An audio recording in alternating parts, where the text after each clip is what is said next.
Okay तो इस video में हम लोग जानेंगे कैसे हम लोग ओगीव खींचेंगे, क्यूमुलेटिव फ्रीक्वेंसी ग्राफ खींचेंगे। इससे पहले वाले वीडियो में मैंने समझाया था कि अगर आपके पास इंफॉर्मेशन है, ग्रुप्ड फॉर्म में डाटा है और उसकी फ्रीक्वेंसीज अवेलेबल हैं, तो कैसे लेस देन फॉर्म में और कैसे मोर देन फॉर्म में इसको लिखते हैं। ठीक है, इससे पहले वाले वीडियो में मैंने समझाया है। ठीक है, तो जब कभी भी आपको क्यूमुलेटिव फ्रीक्वेंसी ग्राफ खींचना हो, क्यूमुलेटिव फ्रीक्वेंसी कर्व या फिर इसको शॉर्ट में ओगीव कहते हैं, अगर आपको ये खींचना हो तो दिए गए इंफॉर्मेशन को सबसे पहले लेस देन या फिर मोर देन, है ना, दोनों ही टाइप में से किसी टाइप में कन्वर्ट कर लेना है।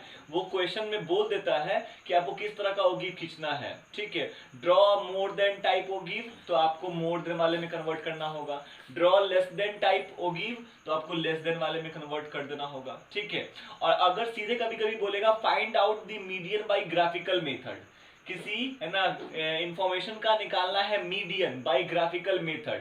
ठीक है, तो लेस देन में भी है ना, लेस देन में भी इसको कन्वर्ट करना है और मोर देन में भी कन्वर्ट करना है। ठीक है, मतलब सिनेरियो ये है कि ये जो ग्राफिकल मेथड है आखिर इसका हम यूज क्यों कर रहे हैं। ठीक है, तो ये जो ओगीव है हम क्या बोलते हैं इसको, ओगीव, जो अभी मैंने ड्रॉ की, ये जो मैंने ड्रॉ कर रखा है इसको लेस देन टाइप ओगीव बोलते हैं। लेस देन टाइप ओगीव, क्योंकि मैंने इन डेटा का इस्तेमाल करके मैंने ये ग्राफ ड्रॉ किया है। ठीक है, इसको लेस देन टाइप ओगीव बोलते हैं। चाहे ओगीव लेस देन टाइप का हो, चाहे ओगीव मोर देन टाइप का हो, या चाहे हमने जो कर्व खींचा है वो लेस देन मोर देन दोनों का कंबाइंड फॉर्म हो, किसी भी फॉर्म, किसी भी तरह से ग्राफ के जरिए हम क्या इंफॉर्मेशन गेन कर सकते हैं। तो ओगीव के जरिए यानी कि क्यूमुलेटिव फ्रीक्वेंसी कर्व के जरिए हम क्या फाइंड कर सकते हैं, तो हम मीडियन फाइंड कर सकते हैं किसी भी तरह के गिवन इंफॉर्मेशन का मीडियन फाइंड करने का ग्राफिकल अप्रोच, ग्राफिकल मेथड ही कहलाता है ओगीव, है ना, और है ना क्यूमुलेटिव फ्रीक्वेंसी कर्व। इसके जरिए हम कौन सी सेंट्रल टेंडेंसी फाइंड कर पाएंगे, कौन से तरीके से, मीडियन वाले तरीके से। मतलब मीडियन को निकालने का ये हमारे पास एक मेथड है, ग्राफिकल मेथड। मतलब इस मेथड से हम मीडियन को फाइंड कर सकते हैं। ठीक है, अब कैसे करते हैं, तो पहले तो लेस देन या फिर मोर देन टाइप में कन्वर्शन कर लेना है। ठीक है, जैसे देखो यहाँ पे है ना, मैंने बता रखा है, मैं फिर से बोल रहा हूँ, जब लेस देन में कन्वर्ट करेंगे तो हम हर क्लास इंटरवल का अपर लिमिट यूज करेंगे। जैसे less than 10, less than 20, less than 30, less than 40, less than 50 बोलेंगे। और जब हम लेस देन के फॉर्म में कन्वर्ट करेंगे या फिर मोर देन के फॉर्म में कन्वर्ट करेंगे तो फ्रीक्वेंसी यानी कि जो नंबर ऑफ स्टूडेंट्स हमने यहाँ पे दे रखे हैं, ये ऑब्वियस बात है, ये अल्टर करेगा, क्योंकि यहाँ पे 3 किसका है, 0 से 10 के बीच में है। ये 5 किसका, ये सिर्फ 10 से 20 के बीच में है। तो जब हम लेस देन 20 बोलते हैं, लेस देन 20 बोलते हैं, उसमें ये वाला 5 स्टूडेंट भी शामिल हो जाएगा और ये वाला 3 स्टूडेंट्स भी शामिल हो जाएगा, क्योंकि लेस देन 20 में लेस देन 10 ऑटोमेटिकली शामिल हो जाएगा।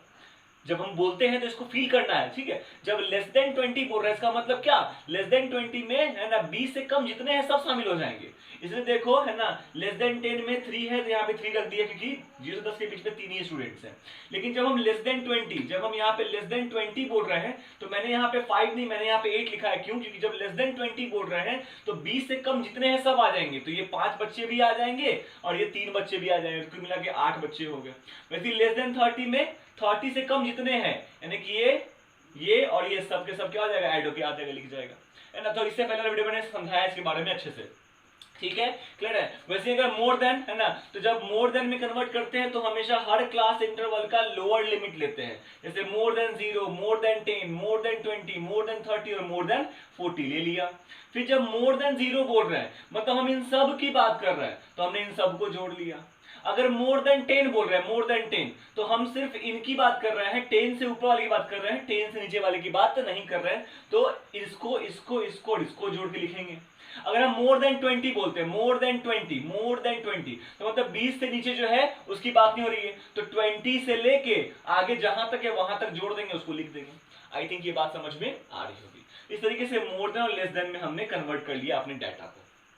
ठीक है, आपके पास है ना कन्वर्शन करने के बाद आपको तो मालूम है एन निकल जाएगा, एन तो निकल ही जाएगा ना। एन क्या होता है, sum of frequency, sum of data, sum of जो फ्रीक्वेंसीज है डेटास की, उसको हम लोग एन कहते हैं। मीन में कहते थे sigma of F I, mean में समीशन ऑफ एफ आई कहते थे, और मीडियन के केस में हम इसको कैपिटल एन से दिखाते हैं, दिखा दिया। n/2 आप निकाल लो, है ना, मतलब जो भी आपके पास सम ऑफ फ्रीक्वेंसी उसका हाफ कर लो, कितना आ गया 10, ठीक है। और जो ग्राफ होगा उस ग्राफ में आपको एक और पॉइंट अलग से, जब आपको मीडियन निकालना होगा तो मीडियन को फाइंड करने के लिए मतलब किसी एक ग्राफ से, मान लो आपको लेस देन टाइप से मीडियन निकालना हो या मोर देन टाइप से मीडियन निकालना, इनमें दोनों में से किसी एक टाइप से अगर निकालना हो मीडियन, तो आपको एक और पॉइंट अलग से प्लॉट करना है, 0 है ना, जहां पे x पे जाना है 0 और y पे 10 मतलब y पे n/2 वाला जो भी पॉइंट आएगा, सो चाहे पॉइंट में आए, ये जो वैल्यू है ये पॉइंट में आ सकता है या परफेक्ट नंबर भी हो सकता है, ठीक है, जो भी वैल्यू आएगा, लेकिन आपको एक पॉइंट प्लॉट करना है। कौन सा पॉइंट? जो जिसका x 0 हो और y कितना हो, y ठीक वही हो जो n/2 का वैल्यू आ रखा है। ये प्लॉट कब करेंगे? ये प्लॉट कब करना है? जब आपको उस ग्राफ के यूज से मीडियन को फाइंड करना होगा। अभी समझाऊंगा कैसे मैंने प्लॉट किया, ये समझ में आया। अब देखो ग्राफ को कैसे प्लॉट करना है, ठीक है। सबसे पहले तो आपको मालूम है ना, एक कोऑर्डिनेट एक्सिस लेंगे, एक्स एक्सिस लिया हमने, यहाँ पे ये एक्स एक्सिस है, ये वाई एक्सिस है, पॉजिटिव एक्स लिया है, पॉजिटिव वाई लिया है, निगेटिव वाई नहीं लिया है। क्यों? क्योंकि आपको मालूम है डाटा कभी निगेटिव और फ्रीक्वेंसी कभी निगेटिव हो नहीं सकता। समझ में आई बात ना। एक्स एक्सिस पे हमने इंफॉर्मेशंस को प्लॉट किया है और वाई एक्सिस पे हमने उनकी फ्रीक्वेंसीज को प्लॉट किया है। सिंपल सी बात है, इंफॉर्मेशन से इंडिपेंडेंट है और फ्रीक्वेंसी डिपेंड कर जाती है। इंडिपेंडेंट क्वांटिटी को हमेशा एक्स एक्सिस पे ना मतलब दिखाना चाहिए, और जो डिपेंडेंट क्वांटिटी है उसको वाई एक्सिस पे। तो फ्रीक्वेंसी डाटा पे डिपेंड करती है, इसलिए डाटा को दिखा गया एक्स पे और ना फ्रीक्वेंसी को वाई पे दिखा दिया, ठीक है। कोई बहुत बड़ा यहाँ पे लॉजिक नहीं है, बस ऐसा है ना, मान्यता है, कन्वेंशन है, ठीक है, कि भैया इंडिपेंडेंट को एक्स पे दिखाइए और डिपेंडेंट को वाई पे दिखाइए, ठीक है। जो मार्जिन सेट करते हैं, मार्जिन जो सेट होती है ना, इक्वल विड्थ की मार्जिन सेट होती है। कहने का मतलब अगर पहले मार्जिन के बीच में 10 का अंतर है तो अगले सभी मार्जिन के बीच में 10 का ही अंतर होना चाहिए। वैसे अगर वाई एक्सिस पे हमने मार्जिन लिया है 5 का, पहले मार्जिन के बीच में 5 का अंतर है, 5 का डिफरेंस है, तो सभी मार्जिन के बीच में 5-5 का ही डिफरेंस होना चाहिए। और उसी के हिसाब से आप क्या करोगे ना, सभी पॉइंट्स को, अभी समझाएंगे कैसे पॉइंट्स को प्लॉट करते हैं, ठीक है। ये आपका होता है ओरिजिन, है ना, थोड़ा मोड़ा तो क्लास 9th 8th में आइडिया लग चुका होगा। ये आपका ओरिजिन होता है।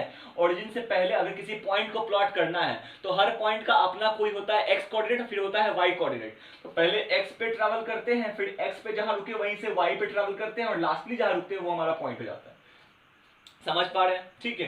तो इस ग्राफ में ये जो हमारे पास डाटा आया लेस देन टाइप या फिर मोर देन टाइप में, अभी मैं बात करें लेस देन टाइप की, तो लेस देन टाइप में हमारे पास डाटा कौन है, ये वाला है और ये वाला है। इसमें कौन है, कौन वाई, तो जो भी क्यूमुलेटिव फ्रीक्वेंसी वाला पार्ट है, क्यूमुलेटिव फ्रीक्वेंसी वाला पार्ट वो आपका वाई कोऑर्डिनेट क्या हो जाएगा, समझो कि वो आपका वाई कोऑर्डिनेट है। और लेस देन के साथ जो आपके पास डाटा लगा हुआ है वो आपका एक्स कोऑर्डिनेट, समझ लेना है, ठीक है। लेस देन के साथ जो लगा हुआ डाटा है वो एक्स कोऑर्डिनेट, और जो आपके पास ये फ्रीक्वेंसी है, क्यूमुलेटिव फ्रीक्वेंसी है, उसको आप वाई समझ लो। वैसे ही अगर आप मोर देन का ग्राफ खींच रहे हो तो मोर देन के साथ लगा हुआ जो वैल्यूज है, जो डाटा है, वो आपका एक्स कोऑर्डिनेट, और जो क्यूमुलेटिव फ्रीक्वेंसी वाला कॉलम है वो हो जाएगा वाई कोऑर्डिनेट। बड़ा सिंपल। जैसे अगर हम इसकी बात करें तो इस वाले में x आपका 10 है और y आपका 3 है। ऐसा मानो x आपका 10 और y आपका 3। तो शुरू करना है हमेशा कहां से, है ना, ओरिजिन से। x पे गए 10 और y पे गए 3। अब ये 0 से लेकर 5 है ना, यहां से यहां तक 5 है, ठीक है। अब 5 आपको तो मालूम है ना, ऐसे है ना, ग्राफ कॉपी में ऐसे बॉक्स में है ना, ऐसे 10 लाइंस होती हैं, हॉरिजॉन्टल लाइन होती है, वर्टिकल 10 लाइंस होती हैं, ठीक है। और तब ये आपके पास मार्जिन होता है। समझना है इस बात को, थोड़ा इस बात को समझिए, क्योंकि मार्जिन को समझना बहुत जरूरी है, ठीक है। जैसे हमने ऐसे एक बॉक्स लिया, ठीक है, ये फाइनल मार्जिन और ये इनिशियल मार्जिन, सॉरी ये है ना, ये इनिशियल और ये फाइनल, मान लो इनिशियल 0 है और फाइनल 10 लिया, ठीक है। और आपको तो मालूम है एक पूरा हॉरिजॉन्टल लाइन जो होता है ऐसे करके 10 वर्टिकल लाइंस में बटा होता है, 10 वर्टिकल लाइंस में बटा होता है। तो अगर 10 वर्टिकल लाइन से बटा हुआ है तो इस लाइन का है ना इंटरसेक्शन जो है ये 0 दिखा रहा है, इस लाइन का इंटरसेक्शन 10 दिखा रहा। तो यहाँ जो इंटरसेक्शन बना है, यहाँ जो इंटरसेक्शन बना है, यहाँ जो बन रहा है इंटरसेक्शन, ये सब किस किस वैल्यू को रिप्रेजेंट कर रहा है, ये कैसे पता करेंगे, बड़ा आसान। जो आपने मार्जिन सेट किया है, जो भी मार्जिन सेट किया है, ठीक है, बड़े वाले मार्जिन में से छोटे वाले मार्जिन को माइनस कर दो और उसको डिवाइड कर दो जितने डिविजन्स बने हुए हैं, जितने उन मार्जिन के बीच में डिविजन्स बने हुए हैं। जैसे आपको तो मालूम है ग्राफ कॉपी में हर है ना 2 मार्जिन के बीच में 10 स्मॉल डिवीजन होते हैं, तो आप 10 से डिवाइड कर दो, कितना कितना आ जाएगा रिजल्ट, ये 1 हो जाएगा। ये 1 क्या बता रहा है, मतलब अगर ये 0 है और ये 1 है तो इस बीच में जितने भी 10 लाइनें आपको दिख रही हैं, हर लाइन एक एक है ना डिजिट को, मतलब एक नंबर को रिप्रेजेंट कर रहा है। जैसे ये 0, ये 1, ये 2, ये 3, 4, 5, 6, 7, 8, 9 और ये 10, ऐसे करके। जैसे है ना y एक्सिस पे हमने 0 से लेके 5 तक लिया है मार्जिन, 0 से लेके 5 तक मार्जिन लिया। आपको मालूम है कि है ना वर्टिकल लाइन भी ऐसे करके 10 हॉरिजॉन्टल लाइंस में बटे होते हैं, ठीक है, ऐसे बटे होते हैं। तो ये वाला तो 0 और ये वाला 5 दिखा रहा, तो फिर ये लाइन सब जो है, ये लाइंस का जो इंटरसेक्शन है, ये सभी किसको रिप्रेजेंट कर रहा है? क्या करेंगे, वही बात, मार्जिन को आपस में सब्ट्रैक्ट करो, मतलब मार्जिन का डिफरेंस निकालो, बड़े वाले में छोटे को माइनस किया और डिवाइड कर दे किससे, जितना उनके बीच में स्मॉल डिविजन्स है। कितने डिविजन्स होते हैं, 10 ही तो है इसके बीच में स्मॉल डिवीजन, 10 से डिवाइड करके कितना हो गया, 0.5 आ गया। मतलब ये वाला 0, ये 0.5, ये फिर 1, ये फिर 1.5, ये फिर 2, फिर 2.5, फिर 3, 3.5, ऐसे ही 4, 4.5 और फिर 5। समझ में आ रही बात ना, कैसे मार्जिन को सेट करने का। और मार्जिन को सेट करने का एक लॉजिक तो है, बट उस लॉजिक से मतलब नहीं है, आप सिंपली जैसे मर्जी आप वैसे मार्जिन सेट कर लो। बस ये याद रखना है कि मार्जिन का विड्थ सेम होना चाहिए, चाहे वो एक्स एक्सिस पे हो चाहे वाई एक्सिस पे हो। और एक बार जो आपने मार्जिन सेट कर लिया, फिर उस सेट मार्जिन के हिसाब से आप आराम से ये स्मॉल डिविजन्स भी निकाल सकते हो। मतलब उन दो मार्जिन के बीच में जो लाइंस, छोटे छोटे लाइंस आपको दिखते हैं, उन लाइंस का मतलब, उन लाइंस का कितना वैल्यू है, वो आप उन मार्जिन के ही डिफरेंस को 10 से भाग लगा के निकाल दोगे। तो इस तरीके से मार्जिन आपने सेट कर लेना है। मार्जिन सेट खुद से कीजिए और है ना स्मॉल डिविजन्स पता कर लीजिए, ठीक है। तो वैसे ही मैंने यहाँ पे ग्राफ इसके तैयार किया है समझने के लिए।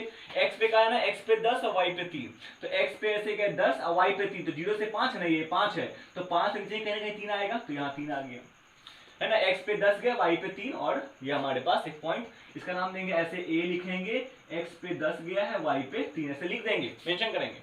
फिर अगले वाले पॉइंट के लिए x पे 20 और y पे 8, x पे गए 20 और y पे गए 8, ऐसा 10 से नीचे, 10 से नीचे। तो इसका मान लो पॉइंट b है, x पे गए हैं 20 और y पे गए हैं 8, x पे गए 20, y पे 8। अगले पॉइंट के लिए 30 से 12 है, तो x पे गए 30 है ना, और y पे गए 12, ये वाला पॉइंट मिला, इसका नाम C दिया, x पे 30, y पे 12। सबको प्लेसमेंट के साथ ही नाम दे देना है। अगले वाले में x पे 40 और y पे है ना 90, x पे गए 40, y पे गए 19, देखो ठीक 20 से नीचे करना है। इस वाले पॉइंट का नाम d दे दिया, x पे गए हैं 40, y पे गए हैं 90।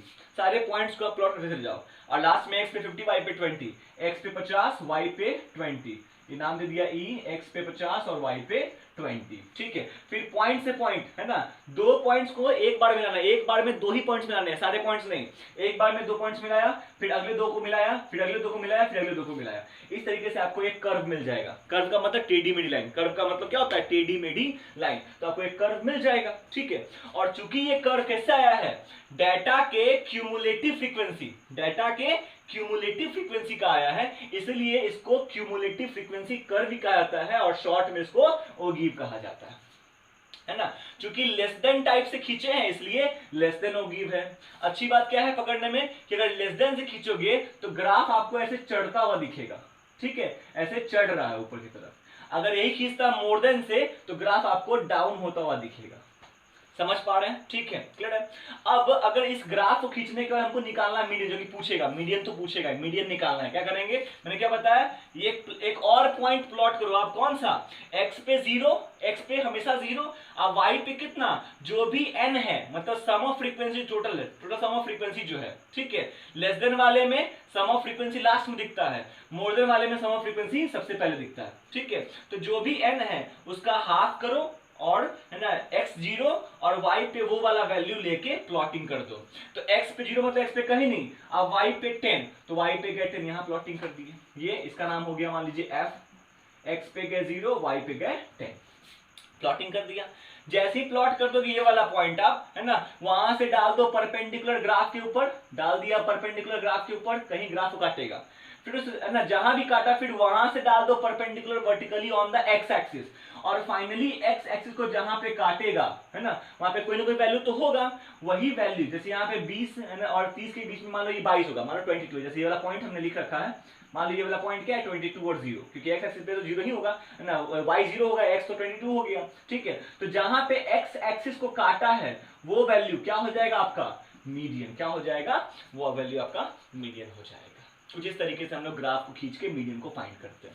मान लो अगर इसको प्लॉट करना होता है ना, तो वैसे ही करते, सिंपल है ना। मान लो ये ग्राफ अलग अलग, अगर एक और ग्राफ खींचना होता लेकिन मोड़ने वाले में, तो x पे 0 y पे 20, x पे 0 y पे 20 मतलब यहां x पे 10 y पे 17, x पे 10 और y पे समथिंग मान लो यहां, समझने के लिए, ठीक है। उसके बाद x पे 20 y पे 12, x पे 20 और y पे आई थिंक मान लो यहां, समझने के लिए, है ना। x पे 30 y पे 8, x पे 30 और y पे 8 कहीं यहां होगा, ठीक है। उसके बाद x पे 40 और y पे 1, x पे 40 और y पे 1, देख रहा है। अब दो पॉइंट्स को मिला दो, ऐसे मिलाओ, ऐसे मिलाओ, ठीक है, ऐसे मिलाओ, ऐसे मिला दो, ठीक है। और इस तरीके से आपको एक ये आ गया मोर देन टाइप होगी, मोर देन टाइप होगी, ठीक है। फिर वहां भी ऐसे ही डालते परपेंडिकुलर, है ना, ये वाला पॉइंट इसमें ही प्लॉट करते, है ना, डालते परपेंडिकुलर जहां करता, फिर वहां से डाल देते परपेंडिकुलर जहां एक्स एक्सिस पे मिलता, वो हमारा क्या आता 22, जो कि मैंने, है ना, बोर्ड पे बनाया है ना, इसलिए अलग अलग जगह पे आ रहा है। वैसे, है ना, मतलब लेस देन टाइप से जितना मीडियन आएगा, मोर देन टाइप से ही मीडियन उतना ही आएगा, ठीक है। और अगर लेस देन और मोर देन एक ही ग्राफ में खींच दोगे, है ना, तो इसको प्लॉट करने की जरूरत नहीं है। अगर दोनों ही ग्राफ खींच दिए तो दोनों ग्राफ जहां कटेगा एक दूसरे को, वहां से डाल दो परपेंडिकुलर सीधे नीचे में, और जहां कटेगा वही वैल्यू आपका क्या हो जाएगा, मीडियन हो जाएगा। एक्स को जहां भी काटेगा, एक्स का, है ना, उस पॉइंट का जो भी एक्स कोऑर्डिनेट होगा वो आपका हो जाएगा मीडियन, ठीक है। So this was the last video for statistics.